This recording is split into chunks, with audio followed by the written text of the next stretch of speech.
Assalamualaikum warahmatullahi wabarakatuh. Alhamdulillah, salatu wassalamu ala rasulillah, ma ba'd. Kaum muslimin yang dirahmati Allah subhanahu wa ta'ala, ada sebuah video dari channel Harry Pras yang menampilkan ada seorang kiai. Kiai ini namanya Kiai Syarif Rahmat, kaum muslimin, di mana kiai ini ketika menyikapi tentang viralnya video Miftah yang menggoblok-goblokan penjual es teh, ya. Sebenarnya di situ kan terlihat jelas Miftah yang salah, kaum muslimin. Ya, dan video dari Miftah yang menggoblok-goblokan orang, ya, bukan cuma satu, begitu banyak video dari Miftah yang menggoblok-goblokan orang. Hanya saja kebetulan yang viral dan kemudian banyak menuai kritikan itu adalah ketika Miftah menggoblok-goblokan penjual es teh yang bernama Pak Sun Haji. Ya. Seharusnya Pak Kiai ini menasehati si Miftah supaya Miftah ini meminta maaf kepada orang-orang yang sudah digoblok-goblokan oleh si Miftah, ya. Karena kita nggak tahu orang-orang yang digoblok-goblokan itu apakah sakit hati atau tidak, meskipun niatnya guyonan.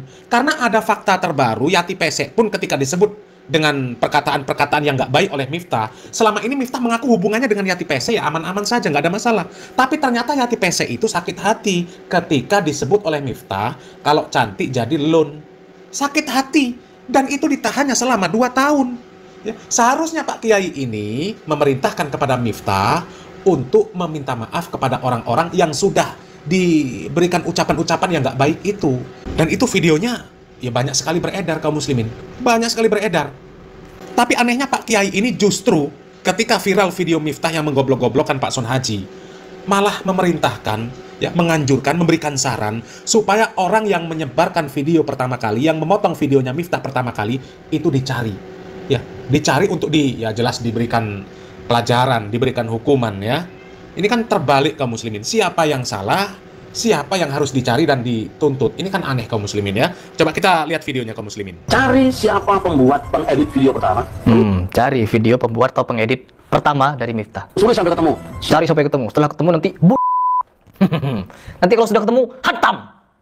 Ya. Nanti kalau sudah ketemu robek mulutnya. Apa yang pesan? Tidak ada yang salah dalam masalah ini. Nggak ada yang salah. Bagi orang-orang berkumis memang nggak masalah itu, teman-teman. Tuh, kaum muslimin, katanya nggak ada yang salah, ya. Nggak ada yang salah. Memang kalau kebiasaan preman pasar mengucapkan perkataan-perkataan yang nggak baik, perkataan-perkataan yang kotor, nggak ada masalah, ya. Preman pasar, preman terminal, kalau mereka mengeluarkan perkataan-perkataan yang nggak bener, ya itu memang biasa. Ya cobalah lihat di terminal, di pasar-pasar, ya, para preman-preman itu, ya, manggil temannya kan seenaknya. Bisa panggil cuk, bisa panggil su, ya, nggak setuju dikit, ya, main pukul, pegang kepala, ya, noyor-noyor kepala orang, nggak setuju sedikit, bilang goblokin orang, ya memang biasa. Ya. Orang yang tidak berpendidikan agama, ketika ya dia memanggil teman akrabnya dengan panggilan cok, ya, su, itu biasa. Tapi apakah mau disamakan seorang penceramah, seorang pemuka agama yang katanya ulama luar biasa? Karena kata Mbak Agil, Miftah itu ulama yang luar biasa. Ya, ulama yang luar biasa, kemudian mengeluarkan perkataan-perkataan yang nggak benar. Kalau kemudian itu dianggap nggak ada apa-apa, nggak masalah, nggak ada yang salah, apa bedanya orang berilmu dengan orang yang nggak berilmu? Ya, Miftah sendiri kan tahu. Ya, mangkana yu'minu billahi wal yaumil akhir falyakul khairan aw liyasmut. Maka kita mendengar peribahasa mulutmu adalah harimau. Peribahasa ini menggambarkan bagaimana kemudian gara-gara mulut ini kita akan mempunyai persoalan gara-gara disebabkan karena lisan. Maka Rasulullah Muhammad SAW memberikan rambu-rambu bagaimana kemudian kita mengatur mulut ini. Salah satunya adalah dalam sebuah sabdanya Rasulullah Muhammad SAW bersabda, "Man kana yu'minu billahi wal yaumil akhir falyaqul khairan aw liyasmut." Barang siapa beriman kepada Allah dan hari akhir, maka hendaklah dia berkata yang benar atau diam. Tuh, ya, Miftah sendiri tahu kalau orang yang beriman kepada Allah dan hari akhir, seharusnya dia itu mengucapkan perkataan yang baik atau lebih baik diam. Itu kalau orang yang beriman. Artinya kalau ada orang yang hobi mengeluarkan perkataan-perkataan yang tidak baik, itu artinya orang yang tidak beriman kepada Allah dan hari akhir. Artinya apakah yang seperti ini nggak bermasalah? Ya bermasalah. Apalagi yang digoblok-goblokan Miftah itu sudah banyak orang. Bahkan sampai Yati Pesek pun disebut dengan sebutan yang nggak bener, yang sampai menurut pengakuan dia menahan sakit hati sampai selama 2 tahun. Dan Miftah menganggap yang seperti itu nggak ada masalah. Hubungan saya dengan Yati Pesek selama ini baik-baik saja. Tapi dalam hati Yati Pesek menyimpan rasa sakit hati. 2 tahun loh, Pak Rahmat, Pak Syarif. Ya. Coba kita lanjut lagi videonya kaum muslimin. Di situ tukang minuman sudah biasa, dia juga ikut. Ya, itu kan sudah biasa, dicaci maki, dihina udah biasa teman-teman. Jadi kan biasa katanya, kata kiai yang ada di samping Miftah itu kan biasa sudah. Miftah itu biasa, kata-kata goblok, kata-kata bajingan, lonte, udah biasa teman-teman. Memang udah kebiasaan dengan hal itu ya. Udah terbiasa dengan kata-kata kotor, buruk, busuk, sampah. Udah terbiasa. Untuk tertawa sih kok. Semuanya ketawa. Semuanya ketawa, iya. Maka kita harus jujur sekarang. Jujur. Cukup Gus Miftah yang diserang habis-habisan Nggak cukup Gus Miftah teman-teman. oleh orang yang satu memang niat dari awalnya, ya. Yang kedua orang-orang yang tidak pernah berpikir kemudian ikut-ikutan marah. Nah, orang yang pernah berpikir, emang kalimat-kalimat orang seperti Miftah ini harus dipikirkan.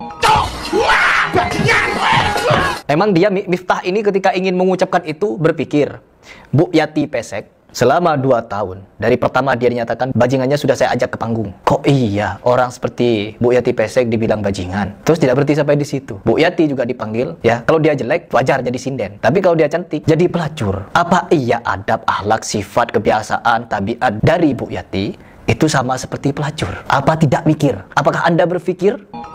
Anda nyuruh orang mikir, apakah Anda tidak mikir? Cari siapapun yang mengedit, mengupload pertama kali dari Miftah. Kalau ketemu mau diapain? Ketemu mau dicolok matanya, mau dirobek mulutnya, mau dibunuh. Ya, memang aneh kaum muslimin ya. Sudah jelas-jelas Miftah itu salah. Ya, sudah jelas salah. Dan seharusnya ketika videonya viral, Miftah itu diperintahkan untuk minta maaf. Bukan malah orang yang menyebarkan videonya yang dicari.